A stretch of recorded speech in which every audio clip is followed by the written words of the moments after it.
सुदर्शन प्रधान news channel तरफ समस्त को स्वागत और नमस्कार। तो मार्च 5 2026 मु फाइनल जाई पहुंची जाइए आज तो माँ मेरी पर्व यात्रा को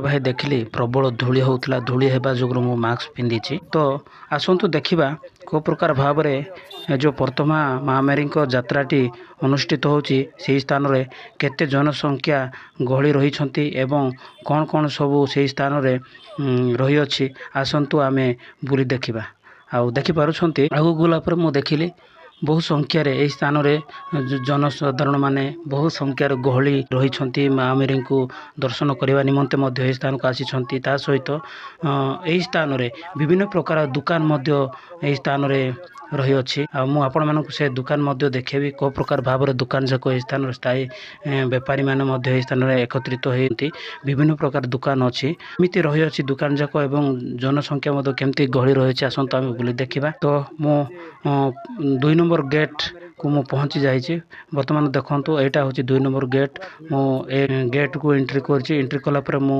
आगू को बढ़ी तो कहीं मु आगू को जा देखु यहाँ 2 नंबर गेट मु गेट एंट्री कली भीतर को जाऊँ दारिमेड राजीव मिल्स होटेल ता सहित अच्छी जीशु ख्रीष्टर अति सुंदर फोटो फ्रेम करके स्थान रखी सहित माँ मेरी मूर्ति यही स्थान रखा जाइए देखिपुंट अति सुंदर भाव से रखी सहित विभिन्न भेराइटर विभिन्न कलर टोपी एवं चश्मा यही स्थान में बिक्री बटा करा सहित देखिपुंट जो माँ मेरी जपमाला जोटा कि रही विभिन्न प्रकार डिजाइन विभिन्न प्रकार जपमाला ता सहित मूर्ति रही अच्छी देखिपुंट ए जाक सब माँ मानकर सब कान फुल ता सहित मैंने देखुं मिक्सचर तापर ये जो देखुं दुकान विभिन्न प्रकार अति सुंदर भाव में माँ मेरी जपमाला यह स्थान बिक्री करा तो ता सहित यह स्थान अच्छी बाइबल एवं गीत बही एमती विभिन्न प्रकार यह स्थान विभिन्न प्रकार बही जाक बिक्री बटा करा देखिपुंट अति सुंदर भाव में सजेकी रखी आज्ञा मैंने भी अच्छा यही स्थान में देखिपुंट मुझे देखा सहित घंटा आसी अच्छी विभिन्न प्रकार भेराइटर घंटा तो आसतु यही स्थान आम आहरी आगू को बढ़िया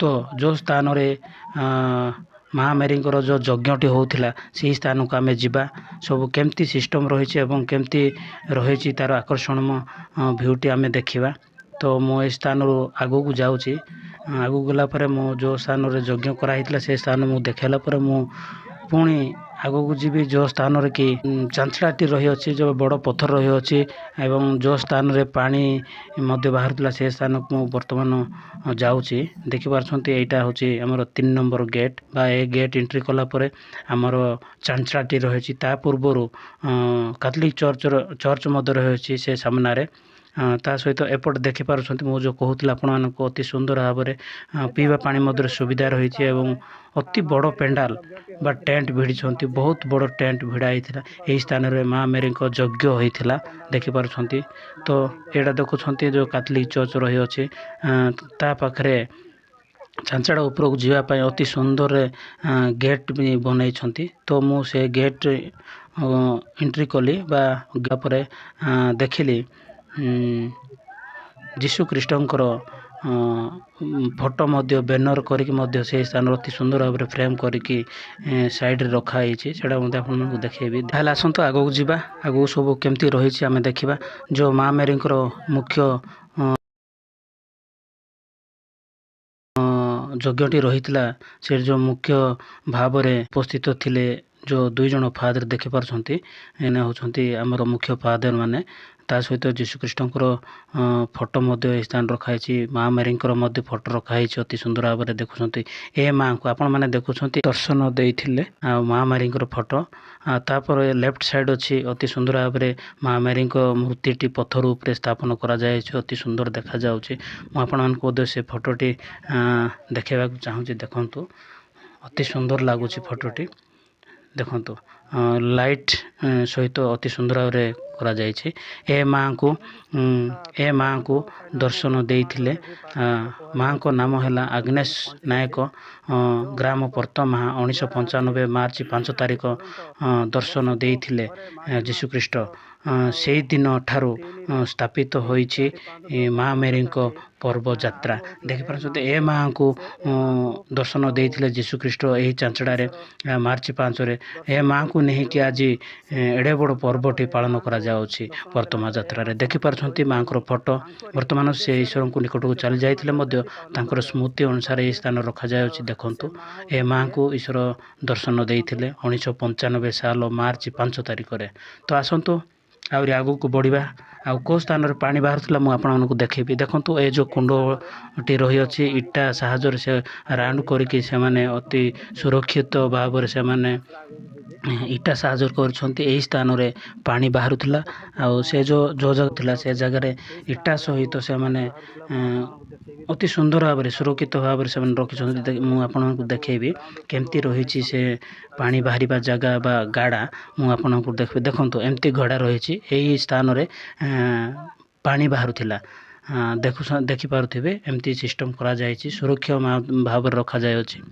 ତ ଆସନ୍ତୁ ଏହି ସ୍ଥାନରୁ ଆଉ ଟିକେ ଆମେ ଆଗକୁ ଯିବା। ତ କ'ଣ ରହିଅଛି ସେଇଟା ବି ମୁଁ ଆପଣଙ୍କୁ ଦେଖେଇବି। ସେ ପଥର ଉପରକୁ ଗଲା ପରେ ମୁଁ ଆପଣଙ୍କୁ ତଳପଟର ଭ୍ୟୁଟା ମୁଁ ଆପଣଙ୍କୁ ଦେଖାଉଛି। ଦେଖିପାରୁଥିବେ ଯେଉଁ ବଜାର ଜନସଂଖ୍ୟା ଯେଉଁ ଗହଳି ରହିଛନ୍ତି ସେଇଟା ମୁଁ ଆପଣଙ୍କୁ ଦେଖାଉଛି। ଏଇଟା ତଳପଟର ଭ୍ୟୁଟା। ତ ଏହି ସ୍ଥାନରୁ ଆସନ୍ତୁ ଆଉ ଟିକେ ଆମେ ଉପରକୁ ଯିବା। କେଉଁ ସ୍ଥାନରେ ମା ମେରୀଙ୍କର ଯେଉଁ ଯଜ୍ଞ ହେଉଥିଲା ସେହି ସ୍ଥାନକୁ ଯିବା। ଏହି ସ୍ଥାନରେ ବି ସେ ଚାଞ୍ଚଡ଼ା ଉପରକୁ ଯାଇପାରିବେ। ଏହି ସ୍ଥାନରେ ଗଲେ ଗୋଟେ ବରଗଛଟେ ଅଛି। ସେ ବରଗଛରେ ମା ମେରୀଙ୍କର ଗୁମ୍ପାଟି ଛୋଟ ଗୁମ୍ପାଟି ରହିଛି। ସେ ଗୁମ୍ପାରେ ମା ମେରୀଙ୍କର ମୂର୍ତ୍ତିଟି ରଖାଯାଇଛି। ସେ ମୂର୍ତ୍ତିରେ ଧୂପ ମହମବତୀ ଏମିତି ଜଳେଇକି ସେହି ସ୍ଥାନରେ ପ୍ରାର୍ଥନା କରାଯାଉଅଛି। ତ ଦେଖିପାରୁଛନ୍ତି ମୁଁ କହୁଥିଲି ଏ ଯେଉଁ ଉପର ଚାଞ୍ଚଡ଼ାରେ ଯେଉଁ ଟେଣ୍ଟ ଭିଡ଼ା ହେଇଛି ଏହି ସ୍ଥାନରେ ମା ମେରୀଙ୍କର ଯଜ୍ଞଟି କରାଯାଉଥିଲା ଏବଂ ତା ପଛପଟେ ବଡ଼ ପଥର ଉପରେ ପ୍ରଭୁ ଯୀଶୁଖ୍ରୀଷ୍ଟଙ୍କର ମଧ୍ୟ ମୂର୍ତ୍ତି ସ୍ଥାପନ କରାଯାଇଛି। ସେହି ସ୍ଥାନରେ ମଧ୍ୟ ଦର୍ଶନ କରାଯାଉଛି। ତା ସହିତ ତା ପାଖରେ ଗୋଟେ ଅତି ସୁନ୍ଦର ଦେଖନ୍ତୁ ଇଟା ସାହାଯ୍ୟରେ ବଡ଼ ଗୁମ୍ପାଟି ମଧ୍ୟ କରାଯାଇଛି। ଦେଖନ୍ତୁ ତା ଦ୍ୱାରା ମଧ୍ୟ ଏକ ସ୍ଥାପନ କରାଯାଉଛି। ଦେଖିପାରୁଛନ୍ତି ତା ପଛପଟେ ଯୀଶୁଖ୍ରୀଷ୍ଟଙ୍କ ମୂର୍ତ୍ତି ରହିଛି। ଦେଖନ୍ତୁ ଅତି ସୁନ୍ଦର ଲାଗୁଛି। ଏଇଟା ଚାଞ୍ଚଡ଼ା ଉପର ଏ ସ୍ଥାନଟେ ଅଛି। ଏ ଯେଉଁ ଟେଣ୍ଟ ଭିଡ଼ା ହେଇଛି ଏ ଟେଣ୍ଟ ପଛପଟେ ସେ ପାଖାପାଖି ସେଇଟା ଅଛି। ତ ଆସନ୍ତୁ ଆଉ ଦେଖିବା ଯେଉଁ ମୁଁ କହୁଥିଲି ବରଗଛ ପାଖରେ ଯେଉଁ ମୁଁ ଛୋଟ ଗୁମ୍ଫା ବୋଲି କହୁଥିଲି ସେଇଟା ହେଉଛି ଏଇଟା। ଦେଖିପାରୁଥିବେ ଖ୍ରୀଷ୍ଟ ବିଶ୍ୱାସୀ ମାନେ ଏହି ସ୍ଥାନରେ ମହମବତୀ ଧୂପକାଠି ଜଳାଇ ଆଣ୍ଠୁ ପୋତି ତାଙ୍କର ସୁସ୍ଥତା ନିମନ୍ତେ ମା ମେରୀଙ୍କ ପାଖରେ ପ୍ରାର୍ଥନା କରୁଛନ୍ତି। ଆଶୀର୍ବାଦ ନିମନ୍ତେ ସେମାନେ ପ୍ରାର୍ଥନା କରୁଛନ୍ତି ଏବଂ ବିଶ୍ୱାସ ସହିତ ସେମାନେ ପ୍ରାର୍ଥନା କରୁଛନ୍ତି ଆଣ୍ଠୁ ପୋତି। ଦେଖିପାରୁଛନ୍ତି ଅତି ସୁନ୍ଦରରେ ରଖାହେଇଛି। ଗୁମ୍ଫା ଭିତରେ ମା ମେରୀଙ୍କ ଫଟୋ ବା ମୂର୍ତ୍ତିଟି ରହିଛି ଆଉ କ୍ୟାଣ୍ଡେଲ ଧୂପ ଜାଳି ପ୍ରାର୍ଥନା କରାଯାଉଛି। ଆଉ ବିଶ୍ୱାସର ସହିତ ପ୍ରାର୍ଥନା କଲେ ହିଁ ଆମେ ସୁସ୍ଥତା ପାଇଥାଉ।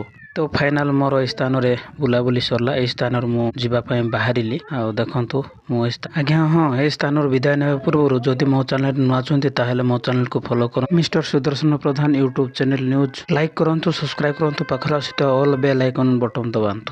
ପୁଣି ଦେଖା ହେବା ଆସନ୍ତାକାଲି ଏକ ଏମିତି ନୂଆ ଭିଡ଼ିଓରେ।